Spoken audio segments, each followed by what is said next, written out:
Hello and welcome. My name is Scott Duvall. I'm a certified hypnotherapist and NLP practitioner. My practice, pdxhypnosis.com, is located in Southeast Portland. I'd like to welcome you to this overview on hypnosis. I'd like to start by revealing the real secret behind hypnosis. And that is that all hypnosis is self-hypnosis. Hypnosis is not necessarily something that's done to you, but it's something that you allow yourself to participate. The hypnotist is your guide who can take you to that place where you have an intuitive capability of communicating on the mind-body level to get the mind and body to do what you do want. Hypnosis is a natural reoccurring process that the body and mind go through many times a day.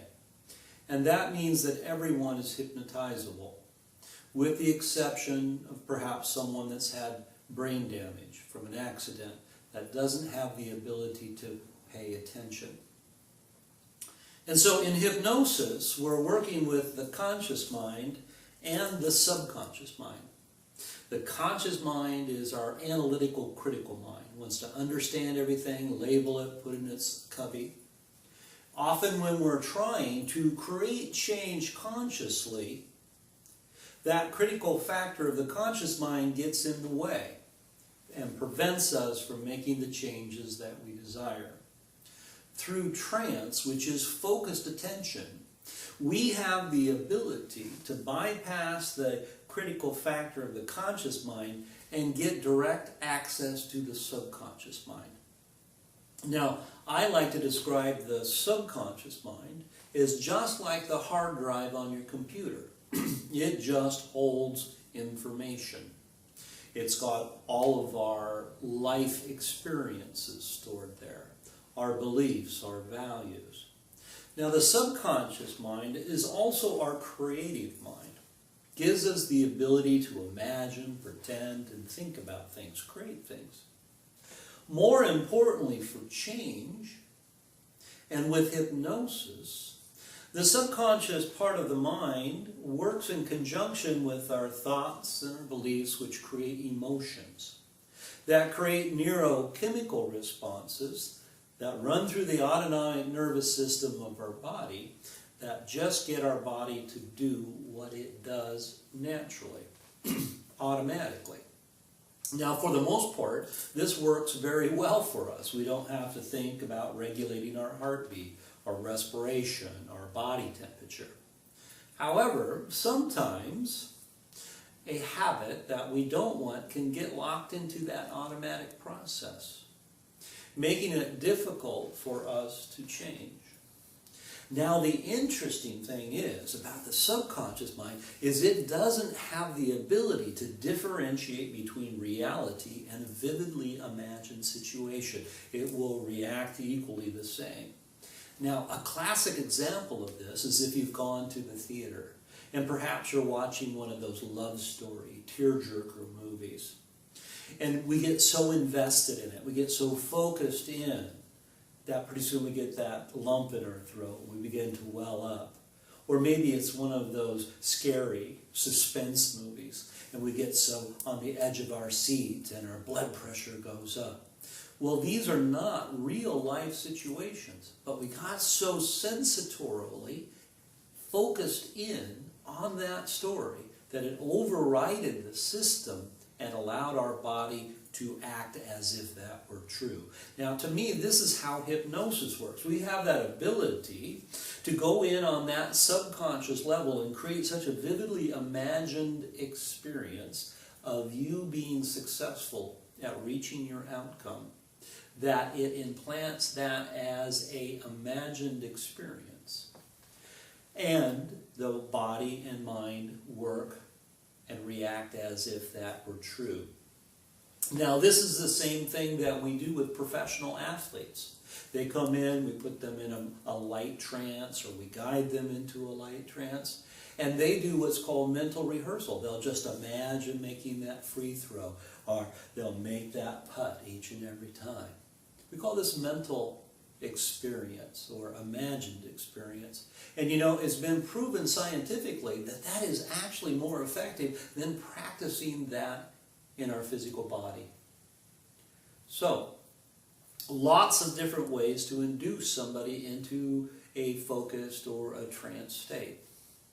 For most people that haven't had a lot of experience with hypnosis, we would generally use what's called a progressive relaxation induction. And that's where we focus in on various parts of your body. Some people like to start with the feet, while others like to start with the eyelids, like I do, because they're the smallest muscle group that we have, and it gives us more control. And it builds up our confidence about being able to connect to our higher self that allows the mind to think the thoughts and create the instructions that allow the body to do what it does. And so, you can imagine your whole body relaxed in a deep, deep sleep. And of course, the mind is in tandem with that. As your body now gets more and more deeply relaxed, your mind becomes more deeply relaxed. And then, like that movie theater scenario, the hypnotist will generally take you on a creative journey someplace. Stereotypically, the old school hypnotist would take you down a stairway, each descending step taking you deeper and deeper into trance, until you finally reach a beautiful magic garden where you have the opportunity to enjoy all the sensatory delights, the beauty, the sights, the sounds, the smells, the tastes, the feelings. Just like that movie theater scenario, it gets us so focused in on an imagined experience that the mind thinks that's true. And that bubbles up the neurochemistry that give us the ability to implant those post-hypnotic suggestions of what you do want as an outcome onto that subconscious mind. Now, most people would end it there. I like to do what's called future pacing. I find that the biggest reasons why people don't achieve their outcome in life is just because they don't have a clear, imagined experience of what that is. So we have all the best intentions in mind. Today, I'm going to reduce that excess weight. Today, I'm going to become a non-smoker. And we go out on our journey, and it isn't but hours or days, or perhaps weeks, that we run into that cloud of unknown. I've been this other way for so long. Who and how am I going to be this way now? We call that the cloud of unknown. And of course, the unknown generally creates fear in human beings.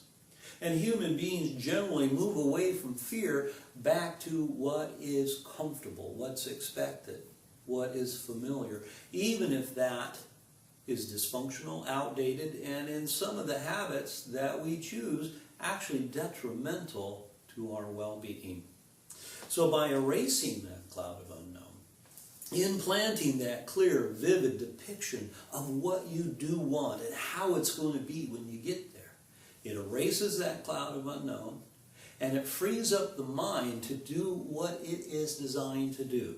And that's to expand, to grow, to evolve, and to self-actualize.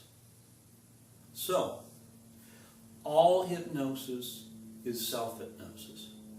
It's a natural reoccurring process that the body and mind go through many times a day.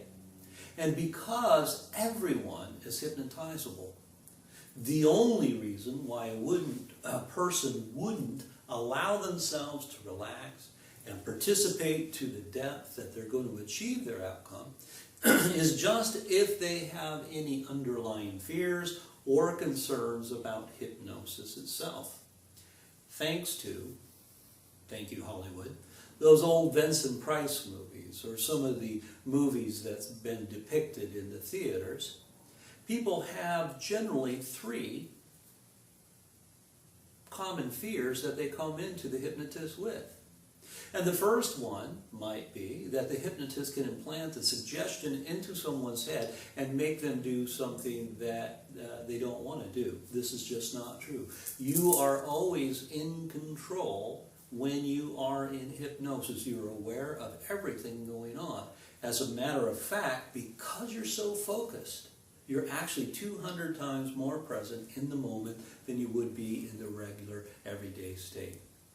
Sometimes people imagine a hypnotic trance to be like a zombie or in a coma state. So if something happened to the hypnotist, they would be locked into that suspended animation forever in hypnosis. This is just not true. Again, you're always in control. If I didn't say something, or if the hypnotist didn't say something for 5-10 minutes, you'd get bored. You'd open up your eyes and you'd walk out that door.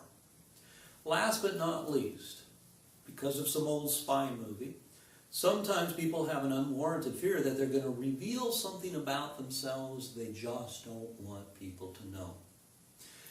Again, we're working pretty heavily on that creative subconscious mind. And if that person wanted to, they would be a lot better and more able to create a lie, an illusion, or disguise in that state than they would be in the awakened state. You're always in control. You're always aware of what's going on. So, hypnosis, a natural reoccurring process that go on in our bodies and minds all the time. Been around as long as mankind has been around. History shows us that the ancient Greeks and the early Egyptians used hypnosis or trance for spiritual, mental, and physical activities. In other countries, such as the UK, France, hypnosis has been around for a bit longer. So there, it's used for everything. It's used for chronic pain, headaches, childbirth, stop smoking, losing weight, fears, phobias. Anything that you can imagine that you'd like to achieve in life is achieved easier with the use of hypnosis. Hypnosis is not an alternative medicine or woo-woo magic. In 1955, hypnosis was adopted and embraced by the American Medical Association as an additive medicine. Hypnosis works with every modality. And you'll be happy to know that hypnotists work in consulting with doctors, psychologists, counselors to assist our clients in overcoming major issues. So, I want you to write down my website address here, or perhaps my phone number that's going to be posted on the bottom of the screen. And I want you to make a note of it now, because I can imagine that you or somebody that you know and love will benefit from my services. Thank you very much. Have a good day.